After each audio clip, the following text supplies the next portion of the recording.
ce jour, nous fêtons un duo de saints, Saint Corneille et Saint Cyprien. Vous savez que j'aime les groupes de saints qui se sont soutenus dans la sainteté et sont devenus saints ensemble. Il y a beaucoup de duos qui ont des liens forts, des couples comme Louis et Zélie Martin, des frères comme Cyril et Méthode, une mère et son fils comme Monique et Augustin, des amis comme François et Claire, des prêtres et leurs dirigés comme François de Sales et Jeanne de Chantal. Ici, avec Saint Corneille et Saint Cyprien, nous allons avoir un exemple de frères de combat qui ne se sont jamais rencontrés physiquement, mais qui ont combattu le même combat et sont tous deux morts martyrs. C'est par leur combat que l'Église les a associés dans la même sainteté pour les rendre indissociables dans le martyrologe, Saint Corneille et Cyprien. Corneille est le 21e pape de l'Église. Il a succédé au pape Saint Fabien, mort martyr le 20 janvier 250 dans la persécution de l'empereur Dèce. Cela n'a pas été facile de procéder à l'élection d'un successeur en ces temps troublés. Il a fallu attendre 15 mois pour que le prêtre romain Corneille soit élu pape en mars 251.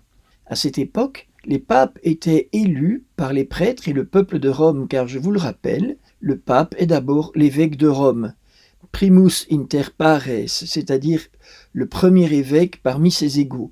On estime que les électeurs étaient environ 30 000. Cyprien, l'évêque de Carthage, écrit à propos de Corneille. Il a passé par toutes les fonctions de l'Église, il a bien servi le Seigneur dans les divers emplois qui lui ont été confiés, en sorte qu'il n'est monté au fait sublime du sacerdoce qu'en gravissant tous les degrés ecclésiastiques. Corneille s'attaque dès le début de son pontificat à la réorganisation du clergé de Rome, ainsi qu'à celle des œuvres de charité, tellement importantes pour l'Église. Malheureusement, très vite aussi, Corneille doit faire face à un schisme. En effet, son adversaire malheureux dans l'élection, le prêtre savant Novatien, s'oppose à Corneille sur un point bien précis, la question des apostats repentis. Permettez-moi une petite explication. Aujourd'hui, quand nous fêtons les martyrs de l'époque romaine, nous admirons leur courage et leur détermination. En ne regardant qu'eux, on peut penser que tous les chrétiens ont résisté vaillamment aux persécutions, refusant d'abjurer leur foi et acceptant de mourir pour elle.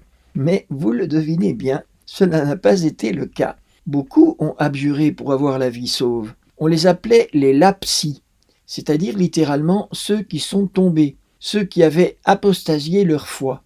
Cependant, dans le fond de leur cœur, beaucoup de lapsi restaient chrétiens et avaient le désir de réintégrer la communauté lorsque la persécution prenait fin. Toute la question était de savoir si on pouvait leur pardonner et les réintégrer, ou bien s'il fallait les laisser hors de l'Église en leur refusant le pardon. Pour le pape Corneille, les choses sont claires. Il choisit la miséricorde et il accorde le pardon aux lapsi, à condition qu'ils reconnaissent leurs fautes et fassent pénitence. C'est sur ce point que le prêtre Novatien s'oppose à Corneille. Pour lui, il n'y a pas de pardon possible pour les apostats et pour ceux qui ont commis des péchés mortels. Novatien veut une église de purs, qu'on appelle katharos en grec. Vous voyez que dans l'histoire de l'Église, il y a souvent eu la tentation de créer des groupes de purs, supérieurs aux autres. On le voit encore aujourd'hui dans certains milieux où on critique l'Église quand elle se montre trop, et je mets le trop entre guillemets, miséricordieuse. Peut-on être trop miséricordieux?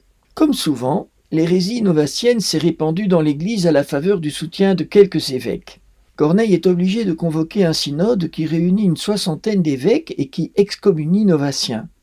Mais cela n'empêche pas l'hérésie de continuer à se diffuser, elle ne disparaîtra qu'après la mort de Corneille. Vers la fin de l'année 251, une terrible peste secoue plusieurs provinces de l'Empire romain. En outre, ses frontières sont gravement menacées par les Goths et les Sassanides. On cherche un bouc émissaire, les chrétiens sont accusés de provoquer la colère des dieux. L'empereur Galien, entre 251 et 253, ouvre une nouvelle persécution. Le pape Corneille est arrêté parmi les premiers. On le porte au tribunal, mais de nombreux chrétiens courageux l'accompagnent, le soutiennent et le défendent. Il n'est condamné qu'à l'exil dans la ville de Civitavecchia, à quelques dizaines de kilomètres de Rome, et c'est là qu'il meurt probablement en juin 253. Saint Cyprien est un ami de Corneille. Il lui a écrit, je cite, Si l'un fait à l'un de nous la grâce de mourir bientôt, que notre amitié se continue auprès du Seigneur. Tacius Caecilius Cyprianus est né à Carthage entre 200 et 210. Ses parents sont de riches païens. Il exerce le métier de rhéteur et d'avocat et se convertit au christianisme vers 246. 2 ans plus tard déjà, il est élu évêque de Carthage et va devenir rapidement le chef de file de l'église africaine.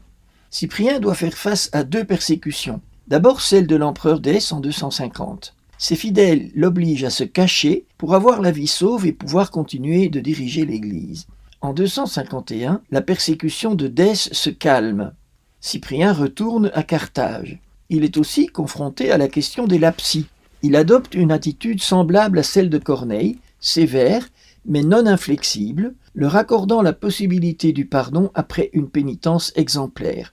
Il ajoute que si une nouvelle persécution arrive, ses frères et sœurs repentants pourront être réintégrés dans la communion avant la fin du temps imparti pour leur pénitence et participer à l'Eucharistie. Et là, c'est très intéressant de savoir pourquoi. Participer à l'Eucharistie pour avoir la force, cette fois, d'accepter le martyre. Magnifique. Là aussi, son attitude est jugée trop miséricordieuse et provoque des oppositions, et certains de ses prêtres rejoignent l'hérésie novatienne. Et donc vous le voyez, tant Cyprien que Corneille ont lutté pour que l'Église soit miséricordieuse avec les grands pécheurs.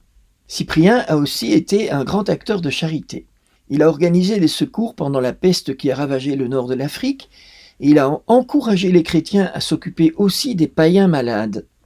Cyprien est l'auteur de nombreux traités pastoraux. C'est un passionné de l'unité de l'Église qu'il compare à la tunique sans couture du Christ. Pour lui, le successeur de Pierre est le symbole de cette unité. C'est à lui aussi qu'on doit cette phrase célèbre qui a suscité beaucoup de discussions. « Hors de l'Église, point de salut ». Et le pape Benoît XVI affirme que le commentaire de Cyprien sur le Notre Père l'a aidé à entrer dans la prière de Jésus.